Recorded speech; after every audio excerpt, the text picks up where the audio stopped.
Mas justamente, colegas, com a aprovação da Lei 14.711, os oficiais de justiça perderam a exclusividade na busca e apreensão de veículos, que passou a ter essa possibilidade, né, de ser feita também pela via extrajudicial. Nós batalhamos muito no parlamento, mas enfim, conseguimos arrancar um veto presidencial nesse sentido, que infelizmente, né, não tivemos sucesso, aí com isso o texto foi mantido. E aí, enfim, né, obviamente que a gente foi questionar isso. Então, a gente veio aqui as três entidades para que o senhor nos passe para o pessoal, nossos filiados, nossos parceiros, entender o que está acontecendo realmente. A pauta de segurança para os oficiais de justiça é uma pauta que nos é muito cara, é uma bandeira de luta já muito antiga, né, das entidades representativas dos oficiais de justiça. Só que recentemente, felizmente, a gente conseguiu trazer esse tema à baila de uma maneira robusta, né, e com muita, assim, de uma maneira sólida. Conversamos com o CNJ, dialogamos muito dentro do parlamento com relação à aprovação do 4015. E tive muito, embora os casos de violência ocorram todos os dias, recentemente a gente vem conseguindo dar mais visibilidade à exposição dos oficiais de justiça, né?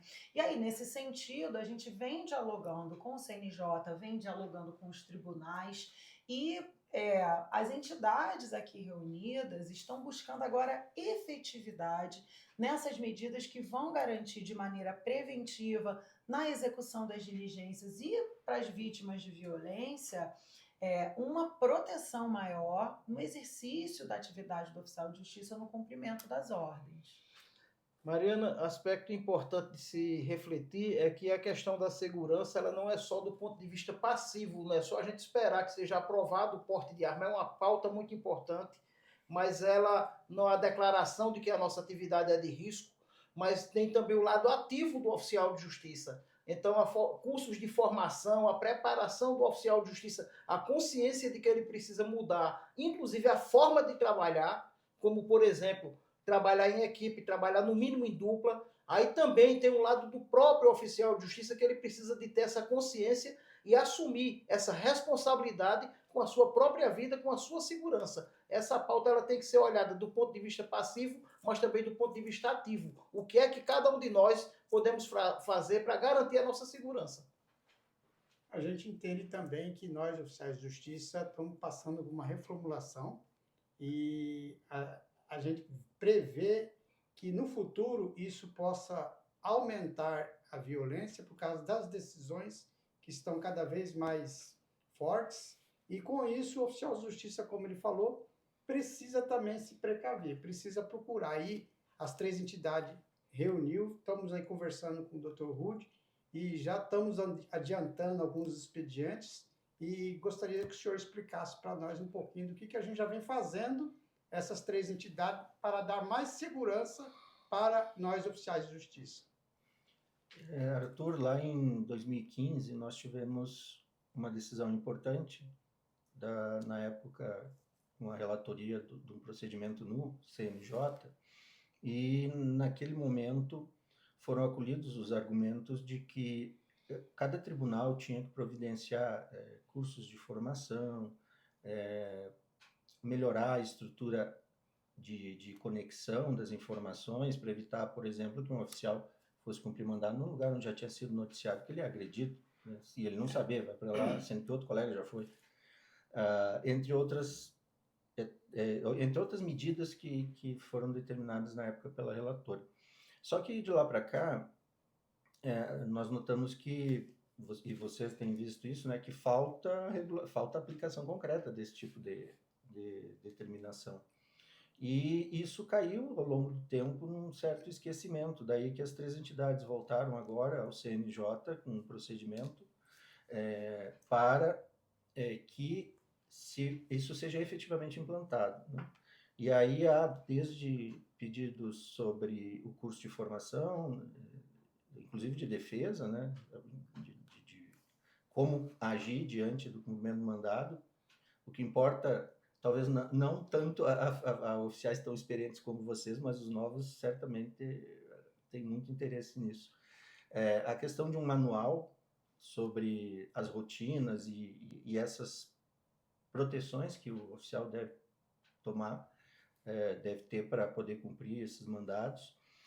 Campanhas de informação à sociedade do como o oficial trabalha, né? Porque por vezes você vai cumprir o mandato e o cidadão parece que chegou um fantasma, né? Um monstro na frente dele.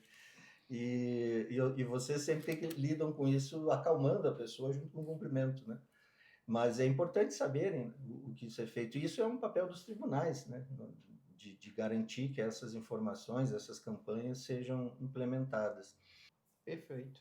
São os EPIs, né? São equipamentos de proteção que o oficial tem que estar habilitado para lidar com esses equipamentos, mas o dever de fornecer, segundo até normas da própria OIT, é o patrão que tem que fornecer as ferramentas de trabalho para o trabalhador. Então, cabe as entidades que estão fazendo essa cobrança, cabe aos tribunais dotarem os oficiais de justiça disso aí. Até porque naquela decisão anterior do CNJ, ela foi exatamente nesses dois eixos, né? Que precisa do oficial ser capacitado e tem que ser disponibilizado os equipamentos. Então, o próprio CNJ enxergou a parte do oficial e a parte dos tribunais. O que a gente vê hoje, infelizmente, é que o oficial de justiça está completamente abandonado à própria sorte. Trabalha geralmente sozinho, no seu carro particular. Geralmente, todas as autoridades, quando a gente faz essa defesa, é muito comum, doutor Rudi, que essas autoridades não imaginam as condições de trabalho dos oficiais de justiça. Ninguém sabe que a gente trabalha sozinho, em carro particular, exposto da maneira como a gente trabalha. Então, a gente, com esse pedido de providências que a gente acaba de protocolar no CNJ, a gente quer trazer para os tribunais a consciência de que nós estamos no cumprimento da nossa missão, que nós estamos levando a justiça ao cidadão e precisamos de suporte para isso, né? Desde o planejamento das diligências, né, acesso às ferramentas, a capacitação, até mesmo se você tem no teu tribunal, como é o caso dos federais, a polícia judicial, que atende aos magistrados, por que não atender também aos servidores que são a linha de frente, que estão mais expostos, né? E do mesmo jeito, um protocolo de atendimento para vítima de violência, se você naquele momento sofreu uma agressão, como já aconteceu infelizmente com tantos colegas, o tribunal, os nossos setores de segurança poderiam pelo menos prover uma orientação, prover um atendimento para essa pessoa que depois, e isso é um negócio, né, doutor Rudi, nosso escritório já passou por esses casos, depois essa situação pode se tornar uma licença, um afastamento. E tem que ser caracterizado o acidente de trabalho. Há casos em que colegas tiveram até que se aposentar. Então é importante que a administração dos tribunais tome conhecimento dessas situações que estão acontecendo com os oficiais de justiça nas ruas e nos entreguem meios para que a gente possa garantir a prestação jurisdicional para o cidadão na ponta. Isso é muito pulado, né? Porque esses tempos atrás agora, no Tribunal de Justiça, não lembro de onde, vai fornecer para as oficiais de justiça, acho que para os oficiais também, protetor solar, né? Para os oficiais de justiça. E a gente achou aquilo lá, isso já tem um pedido muito antigo no CNJ para que os tribunais todos fornecessem. Mas até então, agora esse ano de 2025, agora no mês de julho, foi protocolado, né? Para o CNJ, que ele põe em prática a exigência para que esses tribunais adaptam essas situações que nós precisamos. Tem um procedimento que ocorreu no TJ do Pará, onde um colega fez um pedido de aposentadoria especial e o magistrado, querendo entender o cabimento do pedido de aposentadoria especial, converteu esse feito em diligência. E foi constituída uma comissão com um técnico em segurança do trabalho e um médico do trabalho para verificar se realmente havia essa possibilidade para o oficial de justiça. E essa comissão foi a campo com os oficiais de justiça e eles produziram um trabalho, um estudo de posto de trabalho. E eles concluíram que concluíram que a atividade é de risco e apontaram 4 medidas para minimizar esses riscos. A fala de Luiz Arthur me fez lembrar isso aí. Primeiro, curso constante de capacitação e defesa pessoal. Segundo, regulamentação do direito ao porte de arma. Terceiro, disponibilização do colete balístico individual. E quarto ponto, disponibilização pelos tribunais do protetor solar, uma vez que a nossa atividade é uma atividade externa, estamos num país tropical, portanto, expostos a um câncer de pele por insolação. Então, é importante a gente explicar para os colegas, nossos colegas na base que estão nos acompanhando aqui nos nossos canais, que a gente chegou a esse pedido no CNJ, onde a gente vem fazendo, né, diversas agendas, tem buscado sensibilizar os conselheiros sobre a situação dos oficiais de justiça. A gente reuniu as 3 entidades e reunimos diversas experiências positivas que a gente já tem em alguns tribunais, mas que são isoladas. E o que a gente precisa é de uma política institucional para todos os tribunais de todos os ramos da justiça.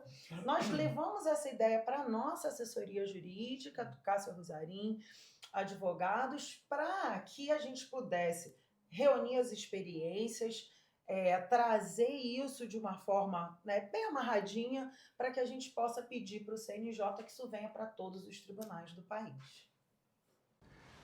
Ontem finalizou o julgamento virtual de 3 ADIs, que foi a 7600, 7601 e 7608. A da FenaSoJaf, da FOGEBRA e com participação da FeSoJus é a 7608 e a 7601, em que todas as entidades participam como amiticuri na 7601. E dentro do julgamento e da tramitação desses processos tem algumas questões muito importantes que vale a pena a gente destacar para esclarecer a categoria. A primeira delas é que havia uma linha do que o Supremo poderia decidir, que é aquilo que está fora do que ele já decidiu em 2 temas de repercussão geral anteriores. Ou seja, tudo que é atividade cartorária que não envolva constrição, o Supremo já admitiu, para ele é página virada, infelizmente. Infelizmente, a gente sabe dos prejuízos. O voto da ministra Carmen Lúcia, que foi o único que divergiu quanto a julgar totalmente inconstitucional, foi nesse sentido. Mas já há uma posição dentro do Supremo, tanto que se refletiu nesses 10-1, de que isso é possível quanto à atividade administrativa. Agora, da localização de bens até busca e apreensão, isso tudo ficou incluído na inconstitucionalidade. Então, assim, do ponto de vista do que se podia ganhar, as entidades ganharam tudo. Tudo que é possível no Supremo, não digo que é o ideal, mas tudo que é possível. E fizeram isso de maneira fluida, porque não houve despacho para emendar inicial, para juntar documentos, como ocorreu com algumas entidades. A ação iniciou e conduziu as demais com tranquilidade até chegar à decisão. Então, esse histórico, dentro do que era possível obter e do que as entidades pediram, levou a esse resultado através da atuação da FeSoJus, da FOGEBRA, da FenaSoJaf, como autoras também, no caso da DI 7608, a esse resultado de agora, que pelo menos estabelece um limite. Ou seja, não há como você transmitir atos de constrição patrimonial, atos que envolvam o uso da força, que é mais fácil do público entender, não o oficial, né, que esse conhece muito bem a definição, mas o público em geral que nos assiste, ele precisa entender que no momento que você dá para uma entidade privada, uma agência privada, a capacidade de usar a força é o caos, né? Nós vamos entrar num estado apocalíptico, porque o particular não vai respeitar, porque não tem o selo do Estado, e sabe-se lá como é que vão agir. Vocês que têm experiência de décadas sabem como é fazer isso. Imagina uma agência privada que agora vai fazer atos de constrição, usar a força para cumprir mandado. Espero que isso sirva para não só fixar esse limite, como rever no futuro, porque isso é uma caminhada, né? Aquilo que o Supremo também já admitiu. Porque na medida que isso começar a dar problema, eu acredito que dá para avançar também. Doutor Rudy, tem um aspecto que eu acho relevante também comentar, a questão de custo para o particular. Porque, é claro, se os cartórios estão entrando nessa, não é porque são bonzinhos, eles estão buscando uma fatia de mercado, e isso vai ter um custo. Como é que isso vai reverberar na parte? Exatamente, vai ter um custo com uma promessa de eficiência e de uso de ferramentas que os oficiais já usam há muito tempo.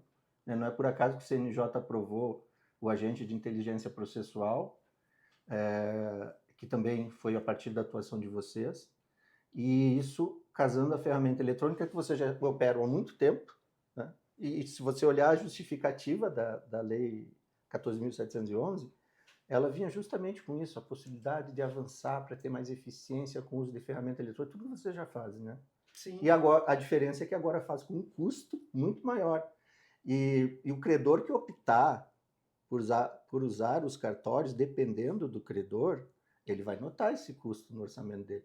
Porque não, isso certamente tem uma série de taxas em cima que não tinha quando era feito pelo oficial de justiça.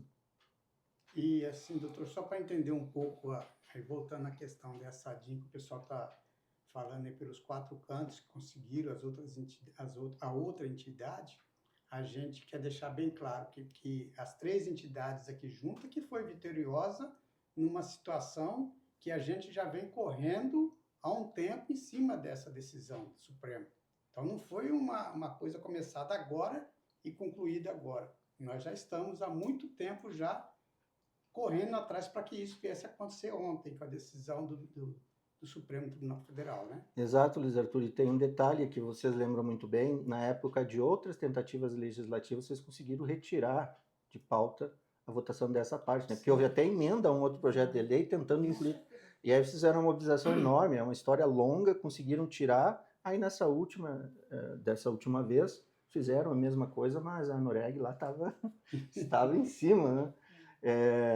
E o Supremo, infelizmente, na parte administrativa, das medidas administrativas, burocráticas, ele tem aceitado, né?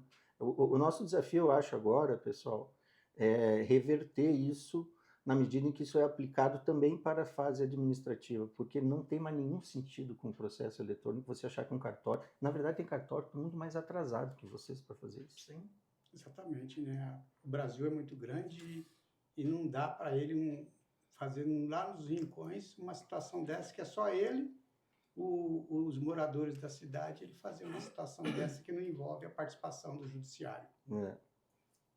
Rude, a impressão que a gente tem é que a decisão do ministro Toffoli, ela avança no sentido de que ela prevê garantias, direitos para os executados que os oficiais de justiça sempre garantiram, né? Sempre trouxeram para o jurisdicionado esse arcabouço de direitos e garantias constitucionais, de direitos e garantias constitucionais. Então, a gente não sabe se esses agentes terceirizados, empresas credenciadas, os cartórios, iriam cumprir, obviamente, com a mesma qualidade que os oficiais de justiça. Então, houve um avanço para os direitos dos executados. Exato, Marina. E tanto a da FenaSoJaf e a FOGEBRA com participação da FESOJUS foi importante para isso, que se vocês olharem a tese aprovada, foi muito bom mencionar isso, que o tempo dos nossos vídeos faz a gente economizar palavras essenciais, né? Mas se você olhar a tese, o início da segunda parte, o final da primeira parte da tese aprovada, ela invoca todos os princípios que tinham na nossa lei. Todos, inclusive princípios que não foram mencionados em outras. Porque a gente elencou todo um conjunto de direitos fundamentais que tinham que ser respeitados. Então, mesmo para a medida não constritiva, aqueles direitos têm que ser respeitados. Quer dizer, é um trabalho que foi feito não só pela prestação jurisdicional, pela garantia das atribuições dos oficiais de justiça, mas também na entrega dos direitos e garantias para o cidadão. Segurança jurídica, né? Que a gente está conseguindo junto ao Supremo em relação ao oficial de justiça no cumprimento ali dos seus mandados aí nessas buscas, né? Sim, sem dúvida. Doutor Rudy, mais uma vez eu vou, além de abordar a questão econômica, não sei se eu estou equivocado, mas a minha percepção é de que nós estamos vivendo uma série de situações que levam a um estreitamento do judiciário, com a pecha de que o judiciário não fosse eficiente, quando, na verdade, o que se busca não é a eficiência do serviço público. O que se busca é uma fatia de mercado. E isso, naturalmente, vai ter um custo para as partes, principalmente para a parte demandada. É claro, se a parte autora ela vai cobrir esse custo, ela vai buscar esse ressarcimento junto ao demandado. Como o senhor analisa isso? Isso é um problema que se reflete já na questão da ideologia que preside aquela instituição, né? Por exemplo, se a gente está tratando de uma economia de mercado e ainda que seja cartório, os cartórios privatizados agem pelo lucro, né?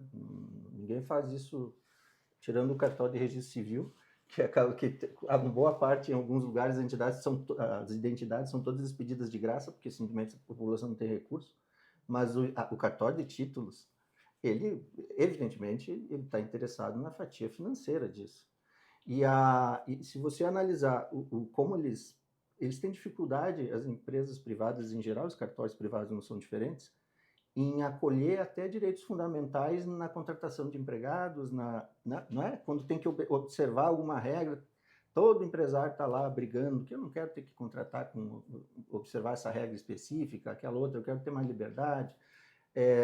O grau de proteção que vocês conferem naturalmente pela formação a esses direitos fundamentais que estão lá na tese das ADIs, dificilmente uma empresa privada ou um cartório privado vai ter o cuidado, ainda mais que ele vai terceirizar boa parte da atividade Sim. dele. Não vai ser nem ele que não vai ser o escrivão, o tabelião, né, concursado que vai cumprir. Pode ser até um estagiário. Pode ser qualquer pessoa. E isso vai impactar. Eu espero justamente que na dialética entre o que está sendo feito, naquilo que foi permitido e o futuro dos problemas que vão surgir com isso, quem sabe a gente consiga ali na frente fazer com que isso volte à etapa constitucional, né, que é o judiciário dentro do judiciário. Sim. Hoje a gente participou, nós três participamos de uma reunião lá do grupo de trabalho da reforma administrativa. E uma das coisas que foi falado muito, inclusive a Mariana se pronunciou, a questão da excelência por parte do servidor concursado, servidor público, né? E todos, magistratura, defensoria, a AGU falou nisso daí, o senhor também estava lá e pôde observar a busca desse excelência de trabalho. E com uma medida dessa que vem o Supremo Tribunal fazer essa aprovação através do ministro Toffoli, traz para nós de volta a responsabilidade de fazer uma justiça bem feita. Exato. Não uma justiça comprada em qualquer lugar, né? E num lugar onde, apesar de todas as notícias que vêm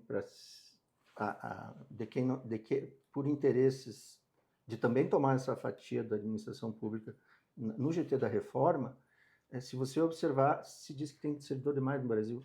O Brasil está abaixo, ele tem metade da média da OCDE, que é a Organização para a Cooperação e Desenvolvimento Econômico. De todos os países que lá participam, a gente está abaixo da média. Inclusive, nós temos menos da metade dos Estados Unidos, o baluarte do liberalismo nessa versão truncada da extrema-direita, e nós temos a Inglaterra, com o dobro de servidores. E pela média da OCDE, não vou nem falar de outros países, Certo. Semelhantes ao Brasil, que tem o dobro para mais, né? Os nórdicos, não vou nem tocar nos nórdicos, que tem 4 vezes o número de servidores que a gente tem aqui per capita. Estou falando proporcional, não estou falando números absolutos.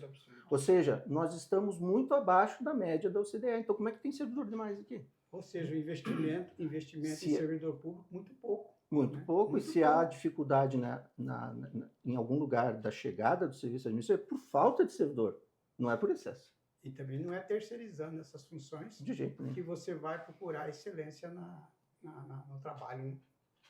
Doutor Rudi, só para concluir, eu vejo como um ponto muito importante essa sua colocação se referindo ao número de servidores. Nós somos hoje, no Brasil, mais de 25 mil oficiais de justiça. A pergunta é, os cartórios privados vão ter 25 mil pessoas para fazer o trabalho que nós fazemos? Se envolver dinheiro sempre se dá um jeito, né? Aí tem um custo. Mas o custo vai ser enorme, vai aumentar. À medida que eles forem percebendo, porque isso é uma experiência em andamento, à medida que eles forem percebendo o que tem que ser feito em determinados lugares, aí vai ter a sobretaxa se fica em tal região. Aí a sobretaxa da sobretaxa se fica em tal região na área rural. Se fica no morro, mais uma sobretaxa. Esse é um negócio que vai fugir do controle. Né? Mas, a critério do credor, veja, o devedor nem tem condição de opinar nisso. Né? Sim. É isso, né? Muito obrigado, doutor Ruth. Muito obrigado. Né? E vamos para frente, que nós estamos unidos aí em defesa de nós, oficiais de justiça aí do Brasil. E da sociedade.